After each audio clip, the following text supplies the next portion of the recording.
मेरे जीवन का स्टोरी तो उठाए ही वो लोग, और मेरे उसका जो है कि ले लिए, उठा लिए कागज़। बोले ये क्या है भाई। मरने से पहले मैं ये चाहता हूँ मैम कि मरने से पहले एक बार मुझे ज़िंदा किया जाए, अर्थी सहित गिरफ्तार करो, लेके चलो।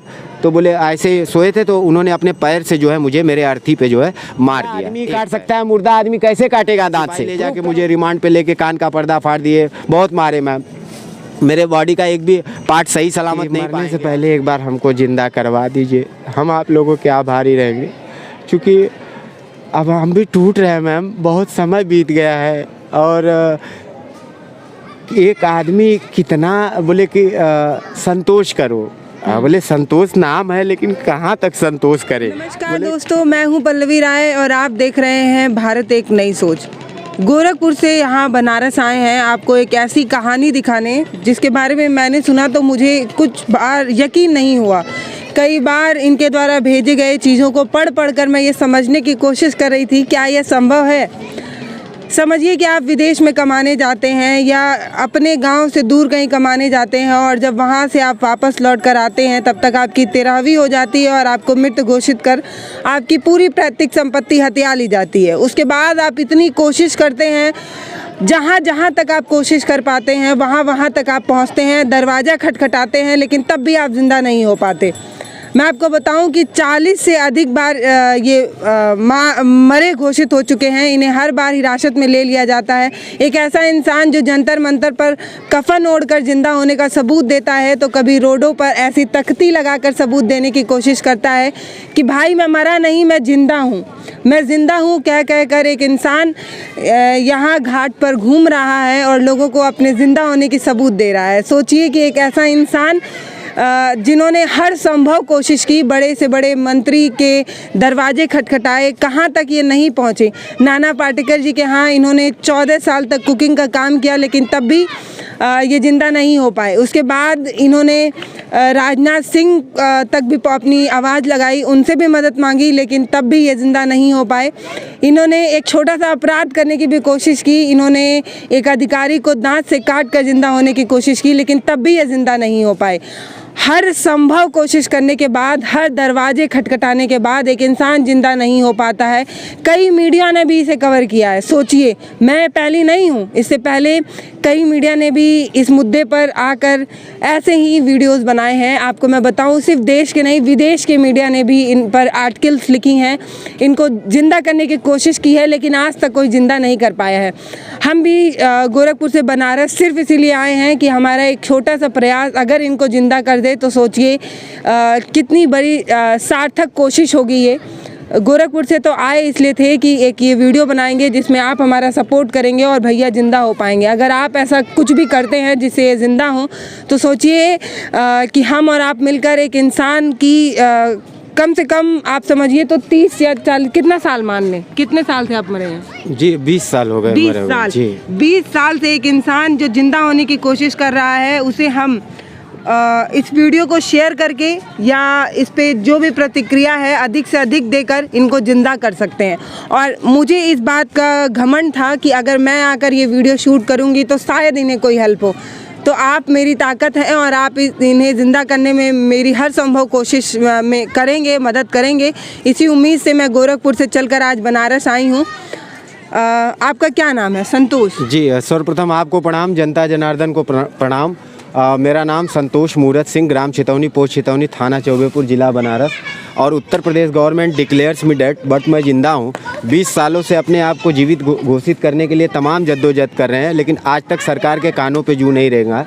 राष्ट्रीय अंतर्राष्ट्रीय मीडिया ने भी मुझे कवर किया मैम, जैसे आपने जिक्र किया कि विदेश की मीडिया ने भी मुझे कवर किया है, आर्टिकल लिखे हैं। गल्फ न्यूज़, अल जजीरा, BBC, गल्फ न्यूज़, बहुत से ऐसे न्यूज़ चैनल हैं, electronic media, print media, documentary बनाए हैं, शॉर्ट फिल्में बनाए हैं, लेकिन उसके बावजूद भी जो है कि आज तक सरकार के कान पे जू नहीं रहेगा और ना ही कोई हरकत में आए। और तो और 41 बार हमारी गिरफ्तारी हो चुकी है। इसलिए सिर्फ कोई भी VIP आते हैं तो मुझे बोलते हैं कि सम्मानपूर्वक आपको गिरफ्तार किया जाता है। अभी 2 दिन पहले ही गिरफ्तारी हुई थी और जैसे योगी मोदी कोई भी आए तो मुझे गिरफ्तार करके 2 दिन पहले गिरफ्तार कर लेते हैं और 2 दिन के बाद छोड़ देते हैं। मतलब ये तिहाड़ जेल भी हम 14 दिन रह के आए हैं। मतलब मुर्दा जेल भी जाता है, मुर्दा धरना भी देता है, मुर्दा बनारस के घाटों पे घूमता भी है। हाँ, dead man offer to Sushma Swaraj kidney, तेज नेत्री कही जाती थी सुषमा स्वराज मैडम, उनसे भी हमने जब हमें पता लगा कि उनका तबीयत ख़राब है, उनकी किडनी ख़राब है, तो एम्स अस्पताल में हम ऑन मीडिया के साथ वहाँ गए और dead man offer to Sushma Swaraj kidney, madam मोहतरमा से हमने निवेदन किया कि मैडम हम अभी ज़िंदा हैं और आपकी स्वस्थ तबीयत ख़राब है, तो एक काम करिए, एक हमारा किडनी आप ले लीजिए और आप भी स्वस्थ हो जाएं और हमें भी स्वस्थ हो के आप हमें भी जो है कि ज़िंदा करवाने की कृपा करें। तो उन्होंने जो है कि हर्ट हुआ उनको और उन्होंने जो है अंतर्राष्ट्रीय मीडिया से भी यूएनओ यूनाइटेड नेशन क्या होता है वहाँ पे फाइल भिजवाई।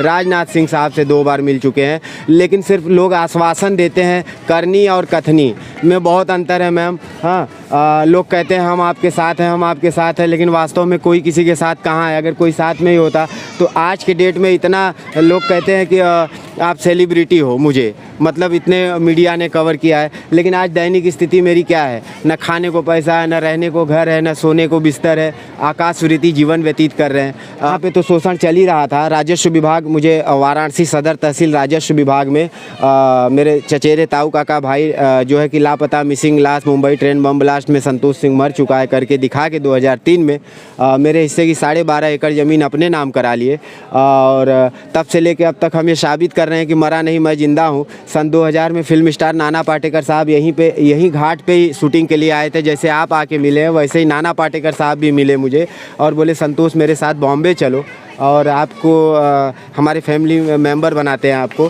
तो हम चले गए मैम और उसका फ़ायदा ये लोग उठा के जो है कि मृतक दिखा के मेरी पूरी प्रॉपर्टी अपने नाम करा ली। नाना पाटेकर जी के साथ थे तब आपको मृत घोषित किया गया? जी जी जी। कितने साल रहे आप उनके साथ? सन 2000 में ले गए थे नाना पाटेकर साहब। यहीं से आँच फिल्म की शूटिंग हो रही थी, यहीं घाट पे ही हुआ था शूटिंग, गाँव में भी हुई थी। तो 2000 में गए थे, 2012 तक वहाँ थे। 2012 से के बाद जो है कि दिल्ली के जंतर मंतर, हाँ, दिल्ली के जंतर मंतर पे 1 जनवरी 2012 से अनिश्चितकालीन धरनारस्त हो गए। वहाँ लगातार धरना, आज भी हम वहाँ प्रार्थना पत्र दे के हम यहाँ आए हैं कि मैं यूपी जा रहा हूँ। PIL पड़ा है मेरे केस के, उसमें हाई कोर्ट खुद संज्ञान में लिया, इलाहाबाद हाई कोर्ट मेरा केस।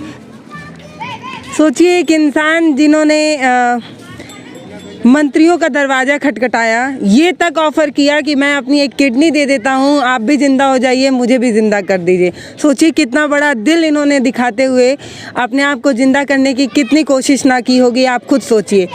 इनके साथ इतना छल, इतना कपट हुआ है, मैं बोलूँगी तो आप विश्वास भी नहीं करेंगे। सलमान खान ने एक पिक्चर बनाई कागज़, जो इन्हीं के जीवन से बेस्ड है, जिस पर इन्होंने शिकायत भी की है। अब अदालत का दरवाज़ा भी खटखटा चुके हैं और इन्होंने ये कहा कि कलाकार जो इस पिक्चर में काम कर रहे हैं वो असली हीरो नहीं, असली हीरो तो मैं हूँ, मेरे पे ये मूवी बनी है। लेकिन इनको किसी भी तरह का कोई भी क्रेडिट भी देने की कोशिश नहीं की, कोई भी ये भी नहीं बताने की कोशिश की गई कि ये फ़िल्म किस पर बनाई गई है, इस फिल्म को कहाँ से लिया गया है। किसी तरह का कोई भी नाम उस फिल्म में नहीं लिया गया है। सोचिए एक इंसान को सिर्फ एक बार नहीं छला गया, सिर्फ एक बार नहीं उनके साथ बेईमानी हुई।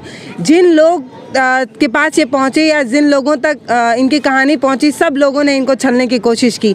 अगर मैं आपको बताऊं तो राजनाथ सिंह से जब ये मिले थे तो उन्होंने कहा था कि जब हम सत्ता में आ जाएंगे तब आपको ज़िंदा कर देंगे। आप सत्ता में भी आ गए हैं, अब एक अच्छे पद पर भी है, लेकिन उन्होंने किसी भी तरह की कोई मदद नहीं की। ये मुझे तो पता भी नहीं था कि मेरी फिल्म आ गई। मुझे मायापुरी मैगजीन के आर्टिकल जब लिख रहे थे तो पत्रकार महोदय ने फ़ोन किया कि संतोष जी आपके जीवन पे देखिए मायापुरी मैगजीन में आया है, इसमें मेरा पूरा छपा है, हाँ, कि ये पूरी कहानी है, देख सकते हैं। तो जब उन्होंने मुझे जिक्र किया कि संतोष जी आपको आपके जीवन पे फिल्म आ रही है, आपको कुछ मिला, मैंने कहा कि सर मदद की तो बात ही नहीं, मुझे तो पता ही नहीं कि मेरे जीवन पे फिल्म भी आ रही है।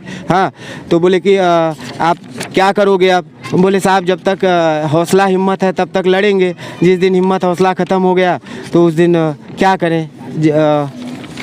देखिए हर जगह देखे सब काट भी दिए सब। हाँ, ऐसे है मैम। बोले जब तक हिम्मत है लड़ रहा हूँ, जिस दिन हिम्मत जवाब दे देगी उस दिन छोड़ देंगे। ऐसे ही है मैम सब। ये कागजों का ढेर बनते चला जा रहा है, लेकिन इंसाफ जो है वो मिलने को। सबसे अहम बात मैम कि इस फिल्म का जो टाइटल है ये भी एक ऐतिहासिक की बात है कि इस फिल्म का टाइटल जो है पूर्व एसएसपी यहाँ बनारस के ही प्रभाकर चौधरी साहब थे। यहाँ के लोग भी जानते होंगे, दो तीन साल पहले प्रभाकर चौधरी साहब यहाँ एसएसपी थे। वो अभी मुरादाबाद में पोस्टेड हैं। तो उनके सामने जैसे अभी मैं घाट पे ये तख्ती लटका के घूम रहा हूँ, कहीं भी ऐसे आ रहा हूँ, तो किसी अधिकारी के सामने पड़ा, जब हम पड़े नज़र हमारी उनकी, तो बोले कि अरे संतोष, आपके बारे में न्यूज़ में देखा था। बोले साहब न्यूज़ में ही देखोगे कि रियल में? बोले आप सबके नज़र में हो। बोले नज़र में तो पूरे वर्ल्ड के नज़र में है, लेकिन जिगर में बसाओ तब ना साहब। तो वैसे ही प्रभाकर चौधरी साहब बोले कि अरे यार आपके जीवन पर तो फिल्म बननी चाहिए, एएसएसपी साहब बोले। तो हमने कहा कि हाँ साहब, यहाँ खाने के लिए पैसे नहीं है, आप जिंदा कब करवाओगे वो बताइए, फिल्म तो बात की बात है। बोले नहीं, आप नाना पाटेकर के कुक हो और उनसे बात करो और बोलो कि इस कैरेक्टर पे नाना पाटेकर साहब एक्टिंग करे और वो फिल्म आपकी हिट हो जाएगी। आप फिल्म का नाम कागज रखना, ये उन्होंने कहा था। तो मैंने अपने सोशल मीडिया कागज नाम क्यों सजेस्ट किए थे? कागज, क्योंकि ये सब सारा प्रकरण जो है कागजों का ही झोल जाल है मैम। कागज पे ही आदमी को मरा हुआ घोषित कर दिया जा रहा है और कागज के रुपए के लिए ही लेन देन करके जो है रिश्वत भ्रष्टाचार का ईंधन डालो, तुरंत काम हो जा रहा है। तो ये जितना भी प्रकरण है सब खेला जो है ये कागज का ही हो रहा है। तो बोले इससे बेस्ट आपको टाइटल नहीं मिलेगा और कागज नाम रख लीजिए। तो हमने उनसे कहा भी साहब, ये मैं सोशल मीडिया में या मीडिया में बोल सकता हूँ कि मुझे एसएसपी साहब ने टाइटल दिया? तो बोले हाँ ये तो बोल ही सकते हो, क्योंकि उसमें कोई एविडेंस या कुछ उनका नौकरी का कोई जॉब का तो ऐसा खतरा है नहीं। तो मैंने अपने सोशल मीडिया में भी 2011-12 में ही 17 में ही मैंने डाल दिया था कि आज मुझे एसएसपी साहब ने टाइटल दिया कि आपके जीवन पे फिल्म बने तो कागज नाम रखिएगा। वो मेरे जीवन का स्टोरी तो उठाए ही वो लोग और मेरे उसका जो है कि ले लिए, उठा लिए कागज। बोले ये क्या है भाई, अब बताइए। तो मैंने फिर एसएसपी साहब को संपर्क किया, वो अभी जिंदा हैं, प्रभाकर चौधरी साहब मुरादाबाद में पोस्टेड है। उनका नंबर भी मैं आपको दे दूंगा, आप बात कर सकती है। तो वहाँ के मीडिया से मैंने संपर्क किया तो उनका भी बाइट आया कि नहीं ये टाइटल उन्होंने दिया है। ये भी क्लियर हो, भी एक्सेप्ट कर, हाँ एक्सेप्ट किया उन्होंने। अच्छा, बस मतलब मैं ये समझना चाह रही हूँ कि सब लोग मान रहे हैं कि आप जिंदा हैं, लेकिन कागज नहीं मानने को तैयार। कागज नहीं मानने को तैयार है। कागजों पे बोले कि हाँ वो इसमें का एक गाना भी है। मैं तो बोले प्रचार उस फिल्म के बारे में ज़्यादा बातें भी करता हूँ तो कष्ट होता है कि मैं उसका विरोध। पिक्चर देखे कि नहीं देखे? नहीं देखे मैम, क्योंकि हम तो विरोध में लगे हैं और उसकी हो रही है चर्चाएं, तो सब कहते हैं कि आप उल्टा आपका उस फिल्म का प्रमोशन हो रहा है। अब मैं करूं तो क्या करूं बताइए। एक तो मैं विरोध कर रहा हूं, अब वो फिल्म और हिट पे हिट होते जा रही है, तो मैं करूं तो क्या करूं। एक तो मेरा शोषण पहले ही हुआ है और उस पर डिस्कस करते हैं तो और उसकी पब्लिसिटी हो रही है। विडम्बना देखिए, एक नई पिक्चर जो अब आने वाली है, आ गई 7 जनवरी को 2021 को रिलीज हो गई है। 7 जनवरी को एक ऐसी पिक्चर रिलीज होती है जिस पर संतोष जी बात करें तो भी विडम्बना है, ना बात करें तो भी विडम्बना है। अगर ना बात करें तो कोई जानेगा ही नहीं कि आप पे बनी है जी, और अगर बात करेंगे तो पिक्चर का प्रमोशन हो रहा है। कागजों की ऐसी झालमेल है। देखिए कि एक कागज के नोट के लिए किसी को मरा घोषित किया गया है, फिर उसी कागज के बलबूते आप जिंदा होने की कोशिश कर रहे हैं। कभी अदालत के दरवाजे खटखटा रहे हैं, कभी कोर्ट कचहरी दौड़ रहे हैं, लेकिन जिंदा नहीं हो पा रहे हैं। अच्छा, आप एक वकील वाला किस्सा भी आपके साथ हुआ? वकील आपके साथ थे, बाद में आप पे नहीं कर पाए तो चले गए, क्या हुआ पूरा मामला? जब मुझे 2000 में हम लेके चले गए नाना साहब मैम, तो जब यहाँ 2003 में आए तो कुछ लोगों ने बताया कि आपकी 13वीं हो चुकी है, वो करण अर्जुन फिल्म की तरह। जैसे कि जो भी मुझे देख के बोले अरे आप जिंदा हो, आप तो मर चुके हो, 13वीं हो गई है। तो बाकायदे माला चढ़ा हुआ पूरा एकदम फिल्मों की तरह मैम। अब बताइए क्या हो रहा है मेरे साथ मैम। तो बोले दूसरा कोई लड़का होता तो मैम पागल हो गया होता, आत्महत्या कर लिया होता, लेकिन कितना लड़े, किस किस से लड़े, हाँ कहाँ तक लड़े। हाँ तो वकील के पास गए तो बोले कि भैया देखिए साहब, हमारा ऐसा ऐसा प्रकरण है, क्या है ये प्रॉब्लम है देखिए। तो बोले कि इसका नकल निकालना पड़ेगा। नकल निकाल के महीने पे वो बोले कि हर महीना आप मेरे को 1000 रुपये जो है देते रहिएगा और साल 1.5 साल में आपको मैं ज़िंदा करवा दूंगा। तो हमने कहा ठीक है साहब। हम चले गए उनको केस उस करके और वो साल 1.5 साल लड़े भी।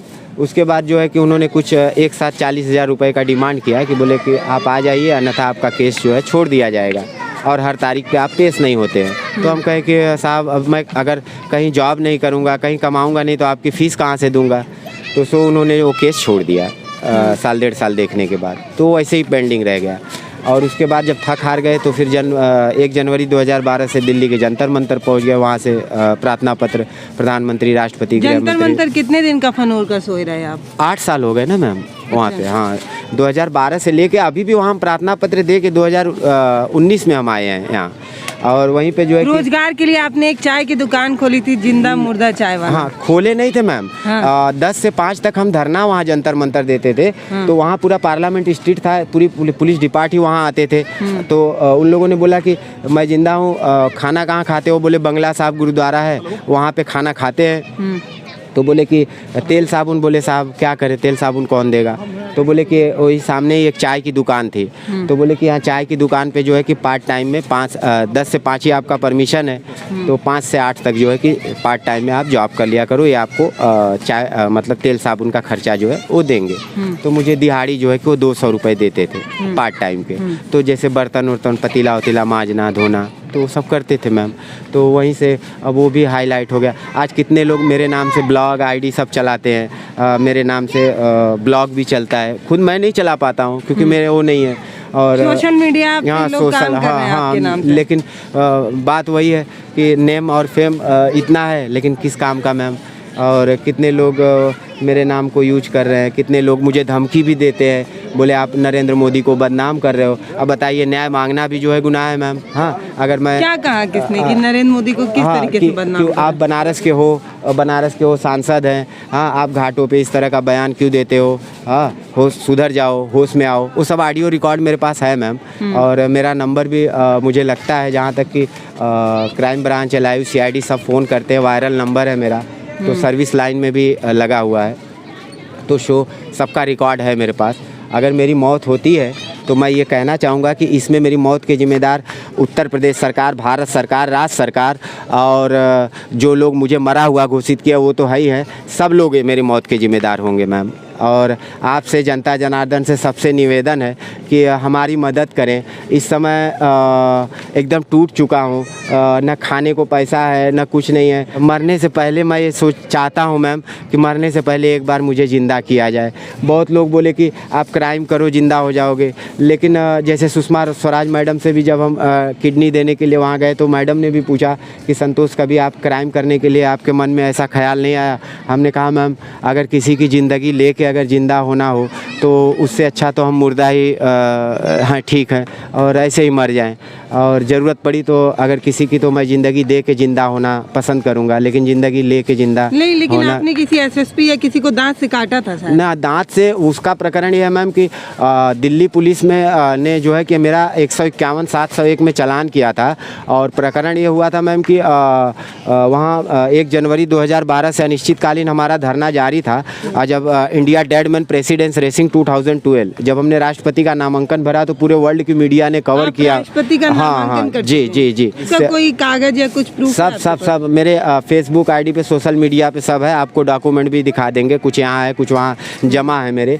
तो शो की अब समझ सकते हैं मैम कि घाट है, यहाँ पूरे डॉक्यूमेंट लेके घूमोगे। कब कोई मेरा 3-4 बार बैग भी जो है कि चोरी हो गया है। अच्छा। अब किसको बोलेंगे? जब देखेंगे किसी को तो ना, FIR भी लिखवाने जाओ तो बोले मुर्दे आदमी का FIR लिखेगा कौन? सबसे बड़ी समस्या तो ये है। आज तक बताइए मेरा FIR नहीं लिखा जा रहा है, दर दर की ठोकर खा रहे हैं। तो ऐसे गिरफ्तारी सम्मान पूर्वक की जा सकती है एक मुर्दे की? हाँ जी जी, गिरफ्तारी 41 बार हो चुकी है। बोले ऐसा कब तक चलेगा मैम? हाँ, मतलब कोई भी VVIP आता है तो ये मुझे ज़िंदा कर देते हैं। कभी सिस्टम ने मारा, कभी शासन ने मारा, कभी प्रशासन ने मारा। सबसे मतलब ऐसा कोई बचा ही नहीं मैम जिसने मुझे नहीं मारा है। आपकी शादी भी हुई थी? हाँ मैम, शादी हुई थी। शादी का प्रकरण है मैम, देखिए वहाँ भी तकदीर का ही जो है कि वो कहेंगे। मैडम महतरमा जो है कि अब हम हाईलाइट पर्सन है, तो कुछ फिल्म वाले आए, बोले कि डेड मैन अलाइव आपको लेके हम फिल्म बनाना चाहते हैं। डॉक्यूमेंट्री शॉर्ट फिल्में तो बहुत सी बन चुकी हैं, आपको लेके एक फ़िल्म बनाना चाहते हैं। तो आपका थोड़ा डाटा बताइए, आपके फैमिली। तो नंबर था उनका, दे दिए। अब वो लोग क्या हुए, वो थोड़े स्मार्ट हैं, मॉडर्न हैं, तो उनसे मिले, वो इम्प्रेस हो गए।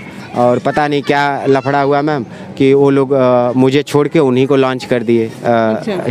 मैडम मातो पिक्चरों में काम करती हाँ, पिक्चरों में करती नहीं थी, करने लगी। अब करने लगी। तो अब पता लगा कि वो हीरोइन में लॉन्च हो गई और हम ऐसे दर दर भटकते ही रहे। रही बात तिहाड़ जेल जाने की बात, तो तिहाड़ जेल का प्रकरण ये है कि मैं अर्थी पे सोया था। वहाँ के SHO जो है कि दिलीप जी, नाम और उसके साथ भी बोलूँगा, और ये फाइल भी मेरे पास है। रात को 11 बजे आके ये लोग मुझे बोले कि डेडमैन अपना ये अर्थी और अपना ताम झाम यहाँ से हटाओ और यहाँ से निकल लो, क्योंकि मीडिया में आपका बहुत चल रहा है और बहुत हाईलाइट हो रहे हो।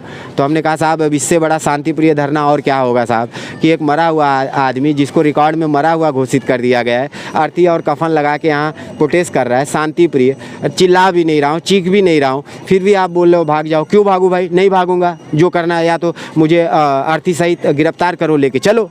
तो बोले ऐसे सोए थे, तो उन्होंने अपने पैर से जो है मुझे मेरे अर्थी पे जो है मार दिया, एक पैर। तो फिर मुझे मैम गुस्सा आया, क्योंकि अर्थी पे सोए हुए मुर्दा को जो कि आदमी लोग, मुर्दा अगर कहीं से अगर गुजर रहा है तो लोग प्रणाम कर देते हैं कि डेड बॉडी जा रही है, नमस्कार कर लो। और उस व्यक्ति की आपकी मानसिकता ये है कि आप जिंदों पे जोर नहीं आजमा रहे हो, मुर्दे पे जोर आजमा रहे हो। तो मैंने कहा कि साहब जब आपके कानून के हाथ लंबे होते हैं, आप अगर अच्छा कुछ कर दोगे तो मैं क्यों यहाँ धरना प्रोटेस्ट करूँगा। तो बोले हमारे हाथ में क्या है। तो बोले जब आपके हाथ में कुछ है ही नहीं है तो ऐसे हाथों का क्या काम, ये हाथ मुझे दे दो। तो बोले कि ठाकुर बनते हो। फिर उन्होंने उनका हाथ पकड़ के हमने दांत से काट लिया है। पूरे भविष्य में ज़िंदगी में ये एक गुनाह सिर्फ इसलिए किया कि एक मुर्दा आदमी ही दांत से काट सकता है, जिंदा आदमी जिंदा आदमी ही काट सकता है, मुर्दा आदमी कैसे काटेगा दांत से, प्रूफ करो।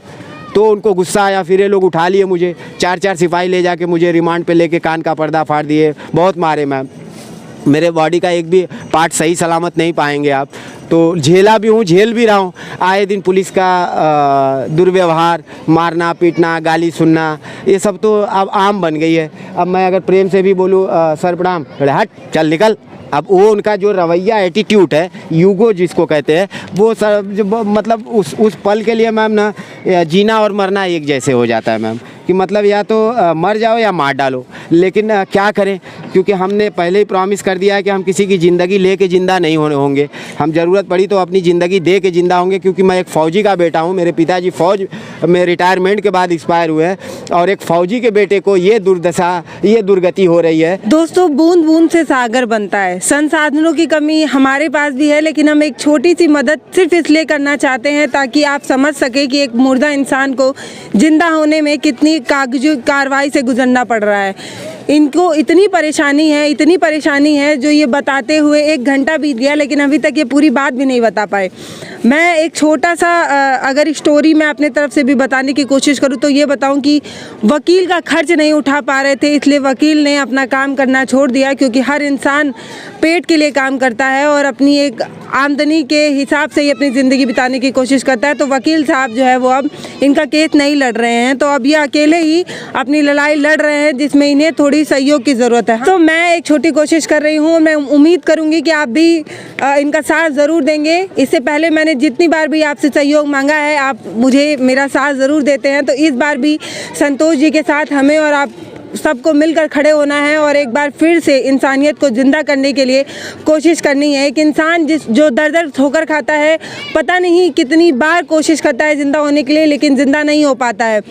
पिक्चर बन जाती है इनके नाम से, लेकिन इनका नाम नहीं लिया जाता है, इनको किसी भी तरह की कोई भी आर्थिक सहयोग नहीं दिया जाता है। और ये इंसान जो आसमान के नीचे अपनी ज़िंदगी बिता रहे हैं और बताते हैं कि कहीं मंदिर पर प्रसाद बंटता है तो वही खा के ज़िंदा रह लेते हैं। सोचिए, मतलब मुझे समझ में नहीं आ रहा है आगे मैं क्या बोलूं। तो यहाँ पर आपको जो है नंबर दिख भी रहा है, और मैं डिस्क्रिप्शन में इनका गूगल पे नंबर जो है वो दे दूंगी। मैं उम्मीद करूंगी कि आप छोटा सा सहयोग जितना भी आप दे पाए ज़रूर दें, ताकि एक इंसान ज़िंदा हो सके। और अगर ये ज़िंदा होंगे तो इंसानियत की जीत होगी, हमारे और आपके लिए एक बहुत बड़े गर्व की बात होगी। और मैं बता दूं कि मैं बनारस के दशाश्वमेध घाट पर खड़ी हूँ, और यहाँ पर मुझे भैया मिले हैं। आप भी कभी बनारस आएंगे तो किसी न किसी घाट पर आपको ये ज़रूर मिल जाएंगे। डिस्क्रिप्शन में आपको ये जो नंबर मिलेगा, उस नंबर से भी आप इनकी स्टोरी जान सकते हैं, और इनके जो कागज़ हैं वो भी हम आपको वीडियो में दिखाते रहेंगे। तो भैया एक छोटा सा मदद जो हम कर रहे हैं, धन्यवाद नहीं भैया, ये हम इसीलिए आए भी हैं क्योंकि मुझे भैया की स्टोरी जो है वो कहीं ना कहीं चोट पहुंचा रही थी, मैं बहुत परेशान थी।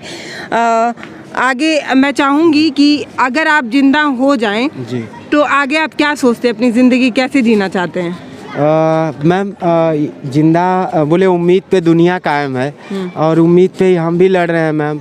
और मरने से पहले एक बार जिंदा होने की अपील प्रार्थना सब आप लोग के माध्यम से जनता जनार्दन से सबसे कहेंगे कि मरने से पहले एक बार हमको जिंदा करवा दीजिए। हम आप लोगों के आभारी रहेंगे क्योंकि अब हम भी टूट रहे हैं मैम, बहुत समय बीत गया है। और एक आदमी कितना बोले कि संतोष करो, बोले संतोष नाम है लेकिन कहाँ तक संतोष करे, बोले कितना संतोष करूँ। संतोष का भी एक वो होता है मैम, सीमा होती है। तो मतलब कितना सीमा, मतलब अब सीमा बोले बॉर्डर की भी सीमा होती है, बोले अब बॉर्डर क्रॉस हो रहा है मैम। अब आप लोग आए आगे और आप लोग इस पे चर्चा करें। और चूँकि अब जितनी भी शक्तियां हैं, मतलब आत्मविश्वास अब क्षीण हो रहा है मैम, क्योंकि इतना समय गुजर जाने के बाद भी अभी भी कोई ज़िंदा होने की छोटी सी हल्की सी उम्मीद किरण नज़र आई है। और ऐसे कब तक चलेगा, कब तक मैं ऐसे भीख मांग के भिक्षाटन करके ज़िंदा रहूँगा। ये लोग की आत्मा जागेगी कि नहीं जागेगी? जो सत्ता में रहते हैं वो सुनते नहीं हैं, जो सत्ता में नहीं रहते हैं वो कहते हैं कि हम सत्ता में आ गए तो आपको ज़िंदा करवा देंगे। लेकिन कब करवाएंगे, कैसे करवाएंगे, इसकी कोई गारंटी नहीं है, कोई गारंटी नहीं है। दोस्तों, ये इंसान रो रो कर आपसे कुछ नहीं मांग रहे हैं, बस ये कह रहे हैं कि मुझे ज़िंदा कीजिए। और एक मुर्दा इंसान तो यहाँ खड़े होकर इतने देर तक बात नहीं कर पाएगा। बहुत कोशिश किए, बहुत भटके, लेकिन कोई न्याय नहीं मिला। कहते हैं कि 7 जन्मों का साथ होता है पत्नी का, वो भी छोड़ कर चली गई। उन्होंने कहा कि एक मित्र के साथ मैं कैसे अपनी ज़िंदगी बिताऊँ, सोचिए। और एक अकेला इंसान जो लड़ रहा है, अब हम और आप मिलकर इन्हें ज़िंदा करेंगे। मुझे उम्मीद है कि आप इनका साथ ज़रूर देंगे।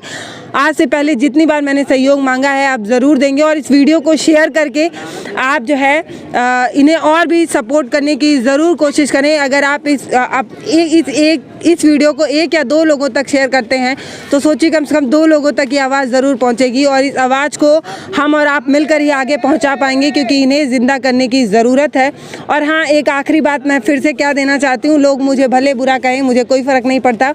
मैं फिर से यही कहूँगी कि अपना हक मांगना और अपने लिए लड़ाई लड़ना किसी की बदनामी की बात नहीं होती है। तो जिन लोगों ने कहा कि प्रधानमंत्री नरेंद्र मोदी का संसदीय क्षेत्र है, यहाँ पर आप घाटों पर आकर जो है प्रधानमंत्री नरेंद्र मोदी को जो है वो बदनाम करने की कोशिश कर रहे हैं, उन सभी लोगों से मैं ये पूछना चाहती हूँ कि कभी आपके साथ ऐसा होगा तो क्या आप अपने हक की लड़ाई नहीं लड़ेंगे? क्या आप ये कोशिश नहीं करेंगे, एक बार ज़िंदा होने की कोशिश नहीं करेंगे?